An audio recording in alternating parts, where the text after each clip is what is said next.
Welcome everyone to our Monday night shiur. Good to have you guys back after the holidays. We had a shiur last week, but it wasn't the same. But Baruch Hashem, we're all back today. First and foremost, our shiur should be Leilun Nishmat Ezra ben Asher Ruach Hashem Tenicheu Began Eden. Amen. And also L'Hatzlachat B'Chat Shemonov Yisrael ben Asher Yisrael ben Leah Michal bat Chana Yosef Chaim Abigail Tamar Elisheva Chana Besarif Bat Michal Hashem should send them much bracha v'atzlacha. Yishuot gedolot v'chol med mitav v'chen yitzum nomar. Amen. Today we're going to speak about Avraham Avinu. The Gemara says whoever calls Avraham Avram over ba'aseh. Whoever calls Avraham Avinu Avram is going over an aseh in the Torah. So Baal Korah has to be very careful. If he's reading too fast and there are letters, there's 3 letters that Baal Korah is. Baal Korah is in general, human beings, when they daven, they always swallow those letters. Those letters are Hey, Ayin, and Aleph. So in general, Gabriel. But in the beginning, those letters, Hey, Ayin, and Aleph, everyone pronounces the same. They just say Aleph, Hey. They don't say Hey, they say A. They don't say Hey. Yeah, it has to be Ha. And they don't say Ayin, they say Ayin, like an Aleph. Everything is an A to them. The Shulchan Aruch in Siman Nun Daled, I believe in Orach Chaim, says any Chazan that doesn't know how to pronounce an Ayin and a Chet cannot be Chazan. Any Chazan that doesn't know how to say Ayin and a Chet cannot be a Chazan. It's Pashut. Shulchan Aruch says this. We Sfaradim, though we come from Artzot Sfarad, we never lost that sound of a Ayin and a Chet. But on the other hand, the letter Tzadi is not really Tz. It's S.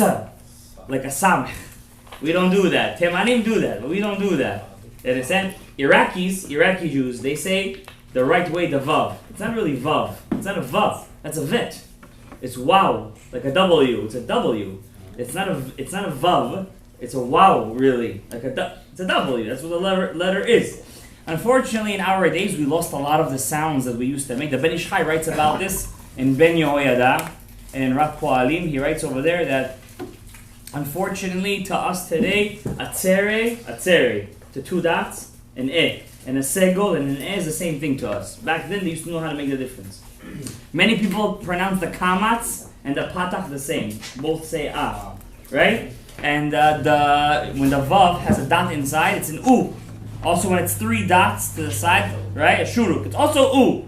It cannot be that 2 signs are the same sound. The Ben Ish Chai says, but unfortunately, we lost a lot of those meanings of those sounds. But Hashem Yitbarach accepts our tefillah because He knows what we're saying, obviously. But still, when a person doesn't know how to say an ayin and a chayet, he cannot be chazan. According to Shulchan Aruch, at least he can't be a chazan kavua. He cannot be a regular chazan, a consistent chazan. He cannot do that. He has to know how to read correctly. Chazanut is not about how to sing nicely and how to make a whole opera out of it. Chazanut is about how to daven correctly. By the way, how would they used to call Nevi'im back in the day? A chozeh. What do we call a person who goes up? A chazan. Chazan and chozeh is the same thing. When a kohen blesses the kahal, he doesn't say the blessing by himself. He doesn't say Yivarechecha. Hashem told him to bless. Why does the chazan have to say it to him? Because really the chazan is on a higher level than the kohen. He gets the bracha from the kohen. So Hashem gives the bracha to the chazan, which gives it to the kohen. Then he gives it to all of Klal Yisrael. So it's a very, I think, person who has to say it. So back to what we were saying about Avraham Avinu. The Midrash says the whole world was created for Avraham. The whole world was created for him. The Rambam, Rabbeinu Moshe ben Maimon, loved Avraham Avinu so much that he named his only son Avraham. The Rambam had 2 kids, 1 boy and 1 girl. Wow. That's it. He died very young. I think he was 59 years old, something like that. And he had 1 son called Avraham. If you see what the Rambam writes on Avraham Avinu in his book, Yad HaChazakah, in the beginning of Hilchot Avodah Zarah, laws of idol worship, there's laws of idol worship. The Rambam goes through what's an ov, what's a yid'oni, all these kinds of avodah zarah.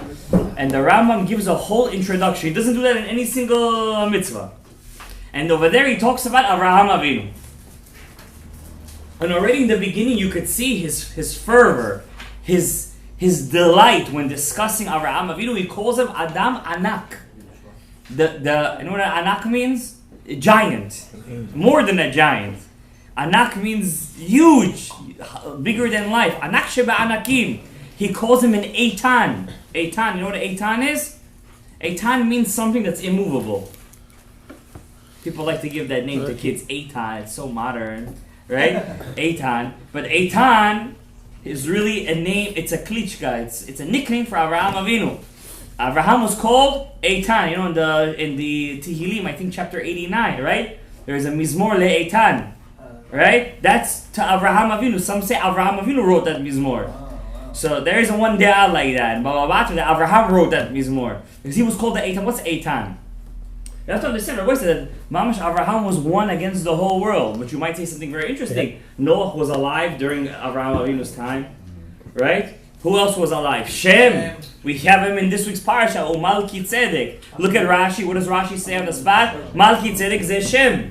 Ze Shem. Oh, Malki Tzedek melech shalem. Hotzi lechem ve'yayin. V'hu kohen le'el elyon. Shem was the kohen at that time. Le'el elyon. That means there still was a city somewhere in the world that still believed in Hashem. And we see later when Yoshua bin Nun, when he conquers Jerusalem, what is Jerusalem called? The city of Malki Tzedek. Wow. That means till Yoshua, when he came to conquer Israel, that city was still called Malki Tzedek. Everyone was called Tzedek, Adoni Tzedek, Malki Tzedek, everything Tzedek. That means it was a place of righteousness. Jerusalem was a place of righteousness. But unfortunately, after a while, this place of righteousness turned into a place of avodah zarah, place of shpichut damim, until the point, Abraham, that when one man stopped in Yerushalayim to stay for a night, all the young, what we call shababrikim, all the young, what's a nice word for them? Banditim. They knocked on the door. They said, "Who's this girl? Who's this guy who came to sit in Yerushalayim? This was the original Yerushalayim. Who's this guy who came to sleep in our house? Jews from Shevet Binyamin." And the host said, "Don't touch them." It's like sounds like the story of Sodom v'Amorah, Sodom and Gomorrah. And he says, "Take my daughters." He says, "No." The husband says, "Don't touch them." He takes his pilegesh, his concubine, and he throws her out the door. It says in the Shoftim, the book of Shoftim, the book of Judges, "V'it'alelu ba kol halayla." They did something to her which I can't say all night. She goes home the next morning. She dies by the door. The guy takes her husband, she was his pilegesh. She cuts her to 12 pieces, sends her to 12 parts of Am Yisrael. They go to war with tribe. Where was this? All happened where? In Yerushalayim. This all happened. It's all happened in Yerushalayim. This was the place. In the place of the greatest kedusha, turned to the place of greatest kilipah chas v'shalom, tribe of Benjamin. Benjamin had 10 sons. Why did Benjamin have 10 sons? How many sons did Joseph have? 2. What were the names? Ephraim and Menashe. You should say Menashe and Ephraim. Menashe was the oldest, right? And Binyamin had 10. 10 plus 2 is 12. So Jacob blessed Rachel, Rachel, you will have your own 12 tribes. That's why she had 12 grandkids. You understand? Leah didn't have 12 grandkids. No. And even if she did, those kids didn't grow into bigger families. But Rachel had 12 grandkids, but unfortunately all of the tribe of Benjamin was wiped out. All was left was 500 men. One of them was who? Shaul HaMelech. And he had tzniut. He didn't grab his wife. He asked her to marry. And there's a medrash that says he didn't ask her, she asked him to marry him. That's why when Jonathan loved David, remember when Shaul had melancholy? That's what they write in the translation, melancholy. Depression. As if he was depressed. He wasn't depressed. He had ruach ra'ah. You know what ruach ra'ah is? Bad spirit. That means he had a dibuk. He had a dibuk inside of him. You understand? And the only thing that calmed him down was David HaMelech's harp. And one day Shaul, how you say in Bukhari, Shoshesh Besarash, hit him. He took a spear while he's playing. In all of the tribe of Benjamin, they have a special skill. That's how you know if you're the tribe of Benjamin. They're sharpshooters. They're very straight to the. So if you're a basketball player and you always hit the hoop and you always get it in, you might be from the tribe of Benjamin. No, okay, maybe, who knows? So he takes the spear and he tries to kill David. And he doesn't even move. Hits him over here. David doesn't know what to do. Takes a second spear, tries to kill him again. David says, "Listen, I'm not staying with this guy. He's crazy." He runs away. That day was Rosh Chodesh. It was Rosh Chodesh, and that time the minhag was, we don't have this minhag today, but back then they were machmir. Rosh Chodesh was like Shabbat. It was like Shabbat. They wouldn't work on Rosh Chodesh. In many places in the Navi we see this. They would not work on Rosh Chodesh. They would take a day off, and on Rosh Chodesh they used to go to the Rebbe's house to hear a shiur. It was a very big day. But today, it's for some reason, I don't know, it wasn't incorporated in halacha. Maybe there was no asmachta in the Torah for it. Maybe it was just a minhag. But back then they were more machmir than us. You should know that. All those derabanan halachot that we say today, they didn't just keep it. They were more machmir than us. So it was Rosh Chodesh. And they, by the way, they didn't eat food until they would dip in a mikveh. They would not eat food. They would not eat bread until they wouldn't dip in the mikveh. Do you know what that means? Imagine that means every person had to have a mikveh in his house. You understand? If a person got tameh, he would take his clothing and dip it inside the mikveh. It was pashut. There was no other way of living. Everything was done by tahara, with purity. So that day was Rosh Chodesh. It was a month with 2 days Rosh Chodesh. The first day, Shaul sits in his spot, and he's the son-in-law. He's the son-in-law of the king. He tells him sit next, and his spot was right next to Shaul. He tried to kill him the day before.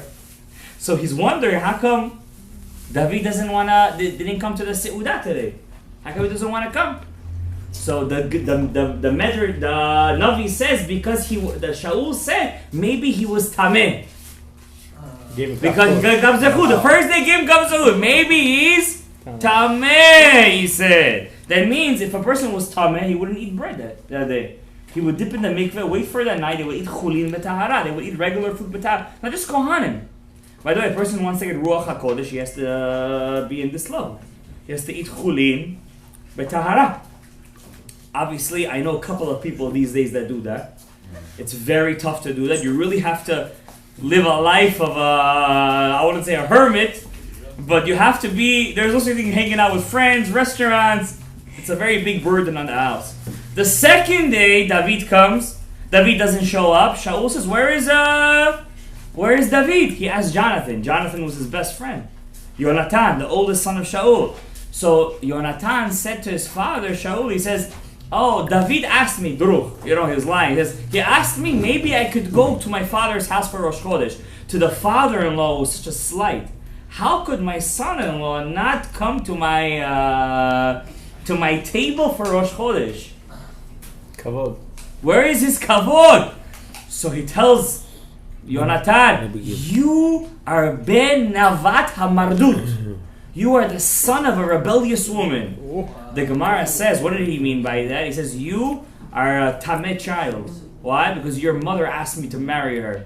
Wow. That means you are not coming from a pure seed. That's why you don't take my side. Wow. Look how he judged his son at that moment. It's crazy. And he called him Ben Navat HaMardut because his mom asked him to marry her instead of a man. You have to ask the girl to marry. Ben Navat HaMarduchi, he called him. It's a crazy chidush. You understand? But that's what the Medrash says. So we always say Shaul asked. He was bitzniut. No, he was such bitzniut. She asked him to marry her. That's why he called him Ben Navat HaMardut. And what happened afterwards? It led for a two-year manhunt after David. A 2-year manhunt. And every time he's catching him, this, that. But where did it all start, Rabbi Isai? Yerushalayim. It all started in Yerushalayim. Who at the end got Yerushalayim? Who was the one who was able to overcome Yerushalayim? David's nephew. David had a sister. Bukharians, they put a name Tzuruya. Right? That's actually the sister of David HaMelech, Tzeruya. It's not Tzuruya. Tzeruya. You understand? This Tzeruya, he had 2 sisters, Abigail and Tzeruya. You understand? One of his sisters married an Arab convert, Yeter HaYishmaeli. He was an Arab convert. Yeah, there are converts that are Arabs against what you hear in some place. Very few though, very few. And there, one was Tzruya. She had three sons. One was Asael. Asael means God made him. He was very fast. He would run like a deer. He was like mamash, very fast. But he wasn't that strong. And Shaul's uncle Avner killed him. Wow. Killed him. He was running after him because there was a war between this house of David and the house of Shaul. And he told Asael to stop chasing me. He says, "No, I'm going to catch you." He says, "Stop chasing me. I'm going to get you." He says, "No, I'm going to get you." And he took his sword from the back while he's chasing him. He hit him. And the Gemara says he knew where to hit him between which two ribs to cut off his life force, and he fell dead. Later, Joab, he avenged his brother, and David held him in contempt for his whole life. Who was Joab? Joab was the general of David. He was the son of Tzruya. Tzruya is his sister. He was the eldest son. There were three sons. That was his nephew. Three brothers. Joab, Avishai, and Asael. Asael, by the way, was the Gilgul of the Ari's son. The Ari in Shar Gilgulim writes that his son, his name was Moshe. He died very young because he revealed the secrets of the Torah that he wasn't supposed to reveal. The Zohar talks about a part where a deer, when she wants to give birth, a snake comes and bites her in the spot, and she gives birth. And the Ari told the Rav Chaim Gadaev, "Don't ask me what this means." They were learning the Zohar. Just don't ask me what this means. If you tell me, it's going to be Bayot. And Rav Chaim Gadaev writes over there, I what Bayot could be. He was very curious. I want to know what it means. He told him. A couple of days later, his son died. He had a fever. Back then, there was no antibiotics, and he died. If you go by the Ari's kever, you see there's a really small kever right next to his kever. It's very small. That's his son, Moshe. He was the Gilgul of Asael. And the Ari says, everybody who comes from Or Makif, there are two parts of the neshama. You have an Or Makif, and you have an Or Pnimi. You have an outer neshama and an inner neshama. The outer neshama is on a much higher level than the inner neshama. People are from the outer neshama, they're very shustri. They're very fast. They always want to, let's go. People are from the inner neshama, they're very lazy. They're very, very stagnant. We're good what we want in our life. Inner neshama. How do you get from the outer neshama? And how do you get from the inner neshama? It depends who had the higher kavanah in the bedroom. If the father had the higher kavanah, the children will be from the makif. They're going to be very, if he had good intentions, they're going to be very shustri in Torah. If he had bad intentions, they're going to be very shustri for shtuyot. Exactly. But and the inner one is the opposite. If the mother had the higher, he's going to be lazy in the Torah. If she had a higher in the good, he's going to be lazy in shtuyot. That means if the mother's kavanah is higher but to the good, he's going to be lazy. Exactly. So no matter if they have machshavot kedoshot, it's always a plus. It's lazy for averot. It's going to be lazy for averot. You understand? What happens if the father and mother are both strong? It's going to be a power play over there. You understand what I'm saying? But at the end of the day, a person always has bechira chofshi. He has a freedom of choice, and he chooses what he wants to be in life. And we learned in Shar Gilgulim, it was yesterday's shiur, we said in Shar Gilgulim, a person could change his shorosh neshama.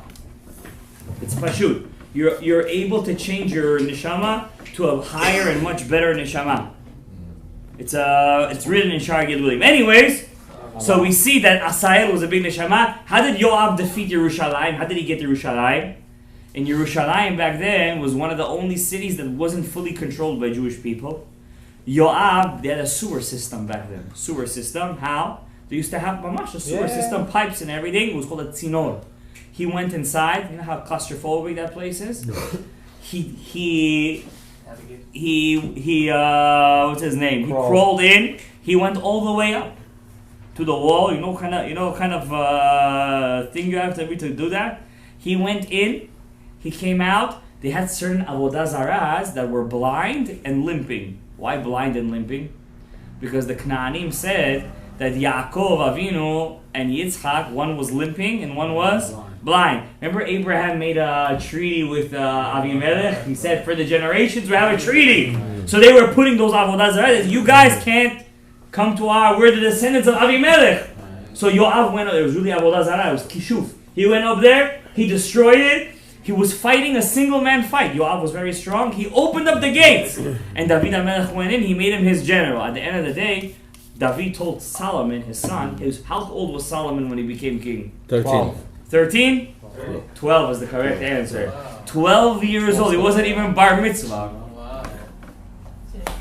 He told Shlomo, make sure you kill Joab. I couldn't kill him. Why? Because what he did for me. You understand what I'm saying? I can't be a kfui tova. But you make sure he doesn't he doesn't die in an easy death. Yeah. What happened was Joab went to the Mishkan. He held a mizbeach. When you hold a mizbeach, you can't do anything to the guy. It's like a ir miklat. He held it. He said, you can't touch me. Why did David want to kill Joab? Because he killed 2 generals, Avner, and who was the second general? Amasa ben Yeter. He was the son of the Ishmaelite convert. He was his cousin from the other sister, Abigail, and he killed him. He also killed his son, right? He killed his own cousin. Yes, he killed also Avshalom. He also killed Avshalom, which is the son, not Amnon. Amnon, Avshalom killed. It's mamash a drama. By the way, every time the Goyim try to make a show on this, they destroy it completely. It doesn't last. You cannot make a story from the Jewish perspective. You just can't. Why? These are religious people. These were Nevi'im. Do you know David HaMelech learned the whole architecture of the Beit HaMikdash in one night from Shmuel HaNavi? When he was running away as a fugitive from Shaul. He was one night by Shmuel HaNavi, by the Ramah. If you guys been to Shmuel HaNavi's kever, it's on a mountain. Over there by the Ramah, close to Jerusalem. It's in Jerusalem, but a little bit far off. Over there, one night. In one night, he learned all the architecture of the Beit HaMikdash with a Talmid Vati couldn't learn in years. Do you know what kind of Ruach HaKodesh you need for that? You need to be a mind of total... You have to be able to just devour and grasp the whole Torah. And picture it. And put it in the blueprint. By the way, David had the whole Beit HaMikdash ready. If it wasn't for Natan, the prophet, that told him don't build it, he would have built it. So you get the blueprint. Why didn't David have the permission to build it? Too much blood. What kind of blood? Kosher blood. The Goyim blood? What was the kosher blood? The guy. Don't talk smart. You say something and Nida. how did he have kosher blood in his wife heart? is Bathsheba? Because Nida. Bathsheba? Blood of Nida. Come on, Bathsheba. First of all, whatever you do with Bathsheba, yes, there was a story over there. Let's not get into the whole story of Bathsheba. You understand? That's a sheer within itself. But Bathsheba, first of all, she wasn't Tameh Tumat Nida. You understand? Because he didn't really kill. Uriah was Chayav Mitah. Right? When he told Uriah to go over there, he didn't go. He called Joab my master, and he called David as if he was secondary to Joab. By the way, they didn't have kavod to their kings because they were Talmidei Chachamim. Either you're a Talmid Chacham or you're not. Uriah had more kavod for Joab because he was his Rebbe than he had for David. But still, he was the king. You can't say my master Joab in front of the king. He was Chayav Mitah. But David did something else. It was a bit of a Chilul Hashem. But he annulled the marriage. He annulled the marriage of Bathsheba and Uriah without a Sanhedrin. That was a Chilul Hashem because nobody knew what he did. He was allowed to do it because he was Muflash b'Sanhedrin. He only did it because at that moment he couldn't control himself. He knew he was going to do an Avera because he asked for the test. He shouldn't have done that. Who are we to say such a thing? I'm talking about it. I feel bad. But what can I do? I'm telling you Torah. At that moment but I'm telling you, it was revealed to Rabbi Daftaya in a dream. It was revealed. David HaMelech himself told Rabbi Daftaya, how did he not sin with Bathsheba? But at the same time, the people did think that he sinned, and that itself was not becoming of David. You understand? Bathsheba was Chava, and David was Adam. She was meant to him from the 6 days of creation. Look how it is when you're not meant to have something at the right time. How it happens. How did Uriah marry Bathsheba? He said no. He said it David himself gave Bathsheba to Uriah. Yeah. How? That time, when he killed Goliath, he didn't know how to cut off his head. He was very nervous. Imagine at that moment, you're killing a 13-foot giant over there, and saying you're like a 5'3". You know what I'm saying? You have somebody coming up to you at 14 feet, and you're killing him with a rock, and he falls down. He was so nervous, he couldn't cut off his head. So Uriah said, come on, I'm going to help you. He said, because of that, I give you, whenever I become king, any woman you want, you take. Who did he give? His own wife that was supposed to be Bathsheba. Some things he shouldn't have said that. He shouldn't have said it. But he did. And it said, Bathsheba was ruya leDavid b'shisht yemei Bereshit, ela she'achla paga. At the same time, David HaMelech, what could he do? That was the case. He asked for the test. What could have happened? Uriah would have died in the war himself, and he would have married Bathsheba. You understand? But at the same time, Joab, back to Joab, he made a big averah. The Medrash says that Joab read the proclamation of David in front of everyone. In front of everyone, he read it. David told Joab, make sure to put him on the front line. So he does. But Joab, what did he do? He read it in front of everyone. Are you crazy? What are you doing? He embarrassed him. It's very messed up. And he's his nephew, by the way. He's his nephew. So what happens? Joab, back to what we were saying about Yerushalayim. Joab defeats the whole Yevus. He allows David to be the king of Yerushalayim. Till today, what is that city called? City of David. See how small that city was? That was a city back in the day. Gabriel, you listening to what I'm saying? That was a city back in the day. It's that city of David.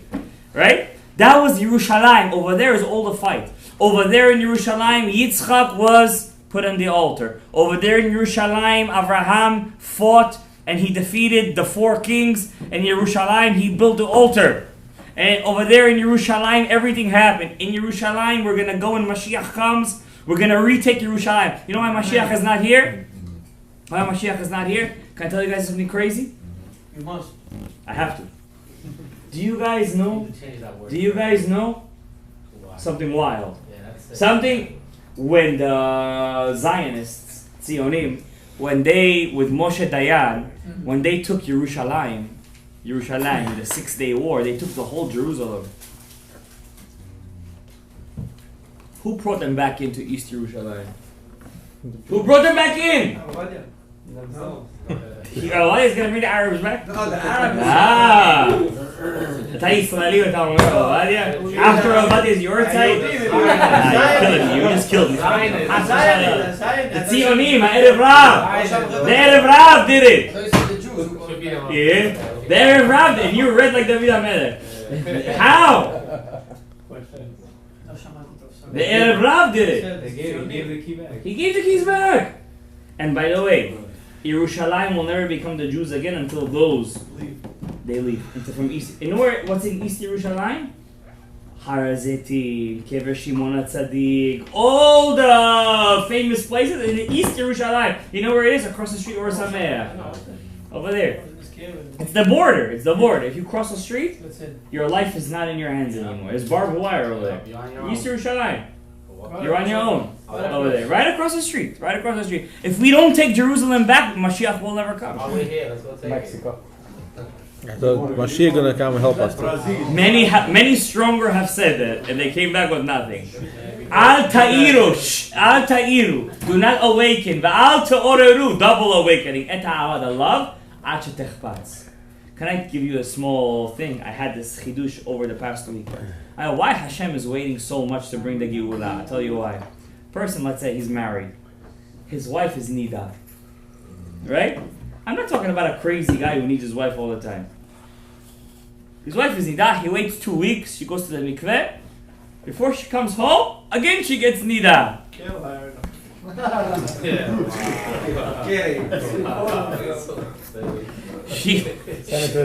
comes home. That's wild. And gets nida again. Okay, fine. Another 2 weeks. He could wait another 2 weeks.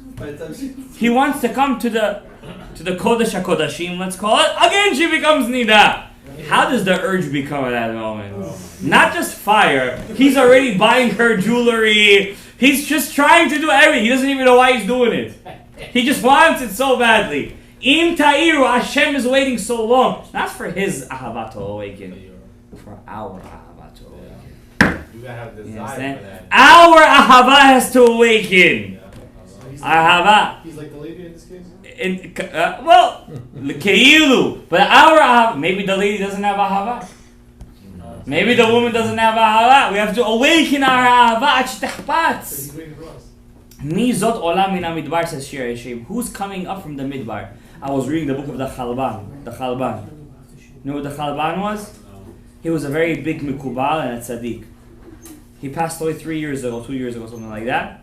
I have his book. I was reading to you guys in Sukkot, remember? Yeah. He says over there, for people who are single, especially divorced, he writes this in his book, I will bring it in Zot Hashem maybe some other time on Shabbat. Sigula to get married, 40 days early in the morning. Early in the morning to reach Shir HaShirim. Early in the morning. Ashmor Taboker. Mi Zot Olam Min HaMidbar. Who is coming from the desert? What do you mean from the desert she's coming? Mikuteret Mor Ulvana. You know what the Gemara says? What's the greatness of a Talmid Chacham? What's the greatest of a Talmid Chacham? His wife. His wife. That's ready for him on Shabbat. I'm not joking. It's Gemara Masakah Brachot. That's what it says in the Gemara. Why? Talmid Chacham has to toil in Torah for 6 days.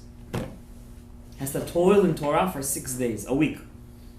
Back then, Talmid Chachamim wouldn't come home a whole year. For a day, a whole year they wouldn't. Yehuda, I believe it was Yehuda, the son of Rabbi Chiya. Bukharians like that name, Chiya. Rabbi Chiya. Rabbi Chiya Rabbah.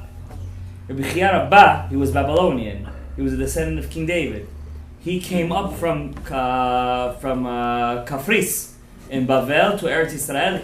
With Rebbe together, Rabbi Anasi, they made the Mishnah with all of his students. Levi Bar Sisi, Rabbi Oshaya, Bar Kapara. Bar Kapara had 12 wives. Bar Kapara. Why? He had 12 brothers, they all died. He had to do Yibum to all 12 of them. He told Rabbi Nasi, I don't want to do Yibum, Chalitza. Huh? None of them had kids. I want to do Chalitza. Rabbi Nasi says, do Yibum. I will support you. Wow. That year, it came time to get their check. So Bar Kapara, he was in yeshiva. The kids, listen, you have to support it. He says, go to your benefactor. He said he's going to support you. Go to him. It's a midrash. He went to Rabbi Nasi and he supported him. Rabbi said he was very rich. Yeah, he was very rich. But look, back then, that was Yibum. How come we don't do Yibum today, by the way? Just as a side point. Why do Yibum today? Why not? You could do Yibum. What's the problem? The Torah says you could do Yibum.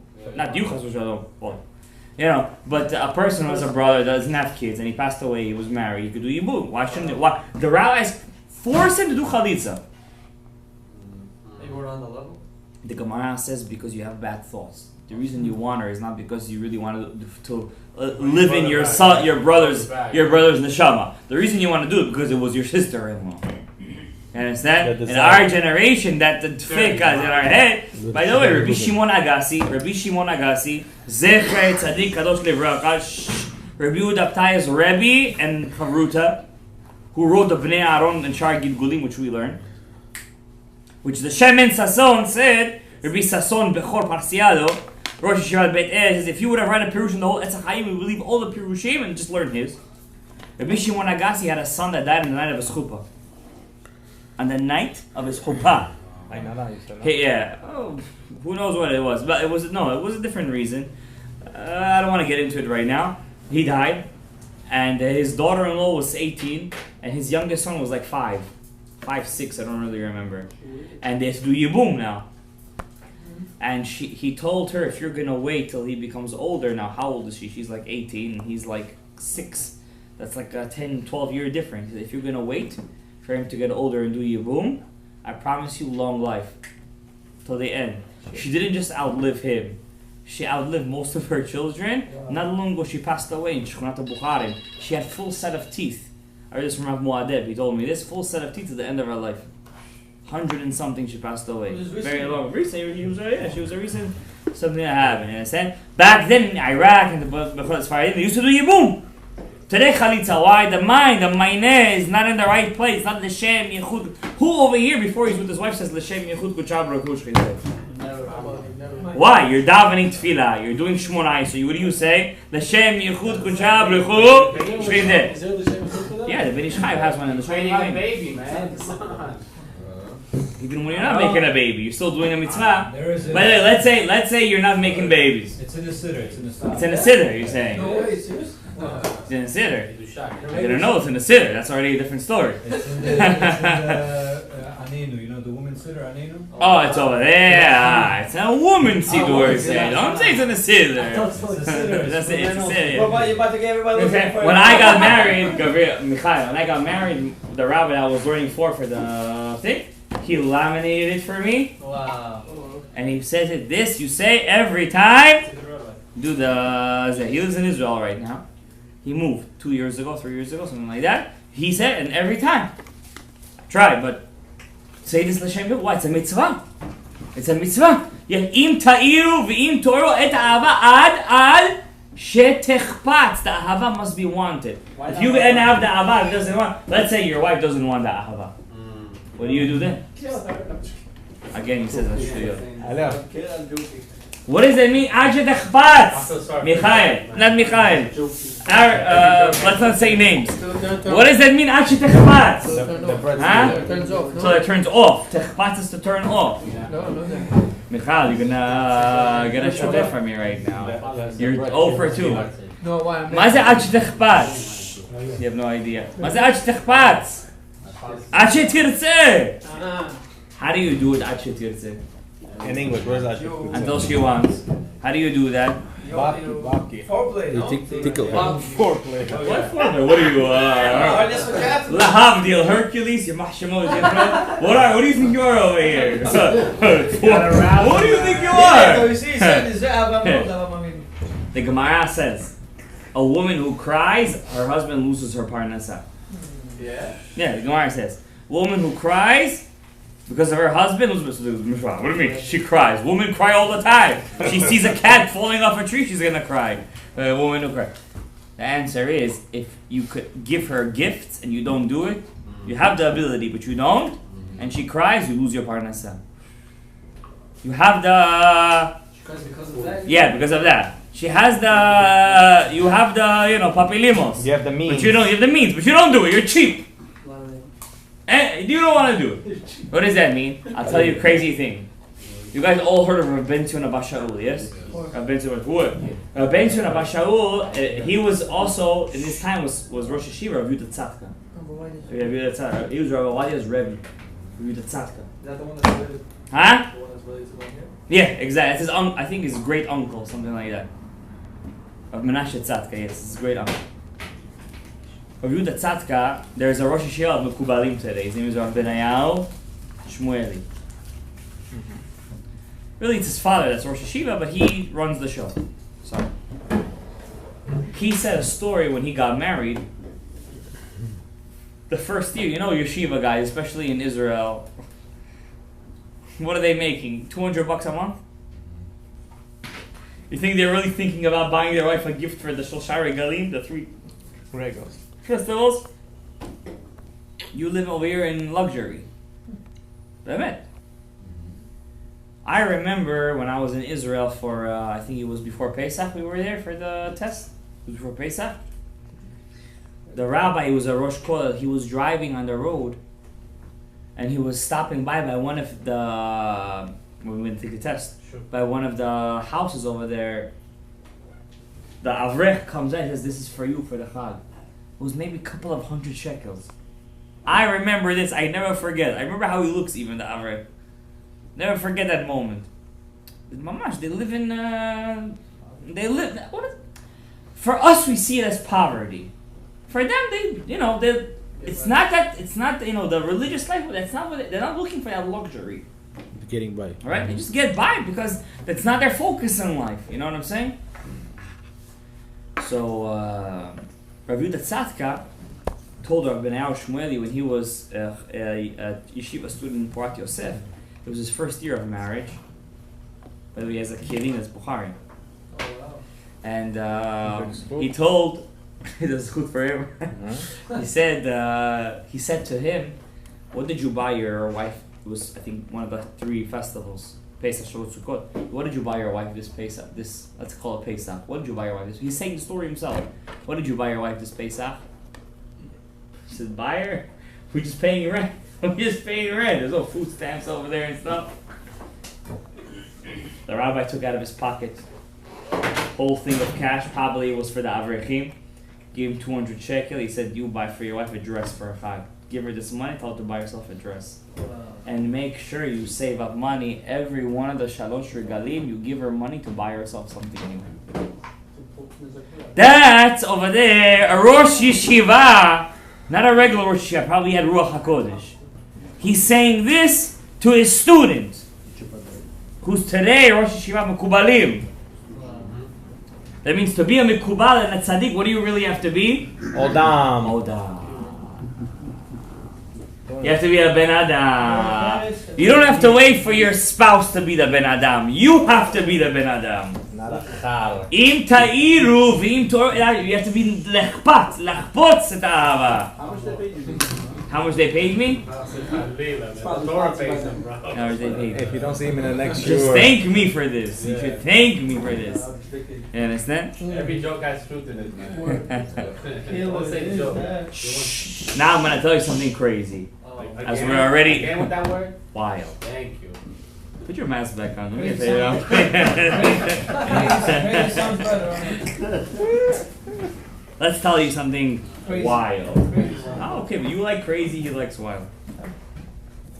Avram at this point, pardon me, Yeah, we still have he's that. in Eretz Canaan. Big Chilul Hashem happens. Big Chilul Hashem. He leaves. No. He's over there preaching God. He's saying Yudke Vavke. He's making Mizbeach. And guess what happens? People are becoming religious, Yeah. and there's no food. Yeah. Famine. Famine. Yonu Shol. And Avram is like, Yeah, they go. wow. I have to make sure there's no Chilul Hashem. The Ramban said he failed this test, but he didn't really fail. Why did he leave Eretz Yisrael Eretz Canaan to show the Canaanim? It wasn't because of him there is no food. It's because of them. That's why when he went to Mitzrayim, listen to this pshat, there still was food. He said to them, you see, it's not because of me. I'm teaching them Torah here too. And there's still food. It's not me. It's you. It should be Chilul Hashem. That's why he did it. When he went to Mitzrayim, you know, the Egyptians, the ancients, they knew astronomy, all this. In the ancient Akkadian books, he talks about Avraham Avinu. I forgot the historian's name. In the book of Victor Miller, he writes the name. He says over there, Avraham Avinu was the one who taught the ancient Egyptians astronomy, taught them about all these kinds of scientific things, mathematics. Avraham taught them, Avraham Avinu. Avraham gets to Mitzrayim, he says to his wife Sarai, you are my cousin. My niece, I'm sorry, he was his niece. Please, hide. Now I know that you are beautiful. Hide. So, I should be good for me. Rashi, what does it mean? You should be good for me? Crazy. Wild. Rashi, what does that mean? They're going to give me gifts. And the person, what? Abraham wants gifts? First question. Second question, what does it mean now that I know you're beautiful? Guys, I'm going to tell you a wild Gemara. Could you find a different word? I'm not really connected to that word. Huh? Imagine, yes, you never looked at him. Imagine my bedmar. So, the Gemara says, Rav Brona, he used to make marks in Israel where Kohanim could go and Kohanim could not go. One day he goes into Ma'at HaMachpelah, the cave of the patriarchs, and he goes into where the Avot are. Now, the Avot are not in the ground, they're actually on beds. And he sees Avraham Avinu is on the lap of Sarah, and she's playing with his hair. It's a Gemara. Test me on it. Wait, Test me out. sees a dream or sees A vision on the. No, he sees Avraham Avinu on Sarah's lap, and she's playing with his hair. Okay. She's, Okay. you know, husband and wife. Okay. It's their private room. That means Avraham and Sarah's love was something legendary. Could you imagine a rabbi on his wife's lap? You'll never get to imagine that in a million years. But the Gemara is giving you a scenario how Avraham is on Sarah's lap and she's playing with his hair. She's playing with his kukuli. and I guess he liked it because that's what it was. Because a husband has to love his wife. That means there was a lot of love over there. And by the way, the Gemara says there were, I think, 4 beautiful women in the world, or 5. Sarah was the most beautiful woman after Eve. That the Gemara says the Gemara is not talking about like physical. It is talking about physical. It's not talking about like She's beautiful in her acts and her beautiful in her midot. The Gemara in the second Megillah, the Tachlis, she was a very beautiful woman. Physically. Sarah, Rachav, Esther, and Abigail. And some say Vashti, so it's 5. Some say Vashti. Rabbi Yehoshua ben Levi says also Vashti. Before the tail. She was the klipa. I guess the goyim liked the tail. So Abraham loved Sarah. The attraction is important. Look what the Rashi says. You have to put it into perspective. See, to learn a Rashi, you don't put it into perspective. I'm giving it to you with perspective. Abraham loved Sarah without even knowing how she looked. Do you understand? Single people, you listening to me? That means the people that the Gemara says that it doesn't say Yaakov was on Rachel's lap, Yitzchak was in Rivka's lap. It says Abraham was on Sarah's lap. Why? To teach you that love is a product of loyalty. It's not a product of attraction.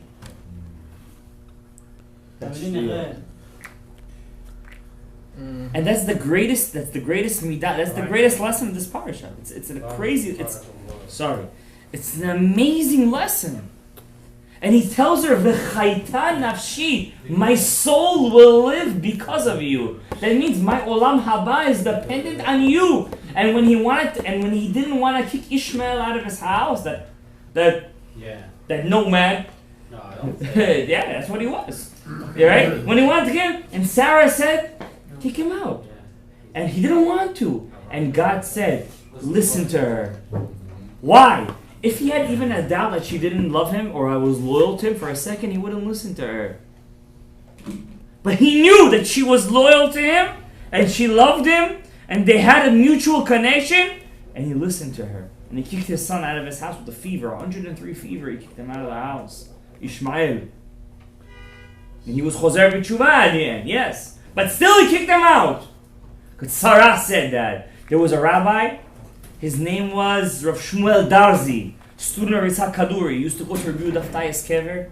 And he used to look at Har HaZeitim he was on Har HaZeitim, he used to look at the Golden Mosque, Al-Aqsa Mosque, and he used to say, Kol asher tomar Lecha Sarah, Shema bekola.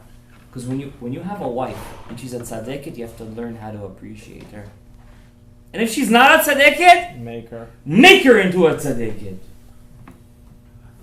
That's the older parashas. Remember, who called Yitzchak? Yitzchak? Sarah. Who called Yaakov? Rivka. Who called the Shvatim their names? Rachel and Lecha. You don't see that he called. By Esav you do. And he called him Esav. Right? No amak this time. No amak. There was no amaks over there. There was no problem with sandaks. Alright? Such a beautiful lesson. He said, I don't know how you look even. Of course you know how she looked. You're living with a person your whole life. But that wasn't my focus in my life. What was that focus? And that's what we're talking about on Shabbat, B'ezrat Hashem. And I love this pasuk. He moved to Eretz Canaan, not just him, not just his wife, but just his nephew. All the souls that he made in Haran. What does that mean? He made in Haran? Those neshamot that he made gerim. He converted them to Hashem Yitbarach. Our job in this world is to make people chozer b'tshuva. I was reading in the book of the Chalban. He says over there, at least one person in your life, one person, you have to make him religious. One person, you have to make him religious. When I say religious, fully religious, from nothing to everything. How do you do that? I'm an introvert. I can't do that. Your kids count? Be like Abraham. No. How did Abraham Avinu do it? Why not? Vayikra b'shem Hashem. Everything he did, Baruch Hashem. Everything he said, b'shem Hashem. And who is this Hashem? What is it? L'Shem. Everything he did, I'm doing it for Hashem. Who is this Hashem? Who is this nice guy? One last story and we'll end with this. One last story. It's a small story. Rav Zilberstein says the story. And the souls that they made in Haran. There was one very rich guy in Eretz Yisrael. He was a clothing manufacturer. One day he davened Shacharit Mincha Aravit. He ended up in a kollel to daven Aravit. Kollel ends 6 o'clock. It was 8 o'clock at night, 9 o'clock. He comes inside, the whole kollel full, from the head to the toe. All the kollel guys were there learning Torah. They were learning. He said, I don't understand. When you work, the guys who are at work, they can't wait to run away. But these guys who are sitting learning Torah, and others, they don't want to run away. They can't wait to stay even more. This is what Torah is. It must be something sweet. Maybe I'm missing something. It can't be so many people love it so much and they want to stay. You ever see a guy who wants to stay overtime unless he's getting paid double? Time and a half. Time and a half. Yeah, that's what they call it. But the guys in the call, they want to stay. They want to learn more Torah. Me teneni b'midbar melon orchim. Who's gonna give me to live in the hotel of the Torah, in the teva of the Torah? And he became religious from that. Kept Shabbat, this, that. Just from seeing kollel guys learn Torah, and all those guys have the zchut of bringing him back to Tshuva. Remember, Rabotai, you're like Avraham Avinu. The Rambam calls him Eitan. You're Anak Sheba Anakim. You represent something. When a goy sees you, when an irreligious Jew sees you, what does he see? Forget about what he think. You're a messenger of Hashem. Whatever you do affects him. And I'm going to tell you something. Whatever you do affects your wife. Whatever you do affects your children. Whatever you do affects your parents, your grandparents. And if you're the right messenger, they'll be the right recipient. May HaKadosh Baruch Hu be mezakeh otanu to be in the footsteps of Avraham Avinu, as it says, Leman yitzaveh banav. He will give the tzivui to his kids. Why I chose him? Why I chose him? Because I know he's going to give chinuch to his kids. To go in my way. When you give chinuch to your kids, it's not bitul Torah. When you tell a story to your children, it's not bitul Torah. You're doing chinuch. May we be zocheh to walk in Avraham Avinu. May we be zocheh to the bracha of Avraham Avinu. Veheyeh beracha. Baruch Adonai le'olam. Amen ve'amen. Rabbi Hananiah ben Akashia Omer Ratzah.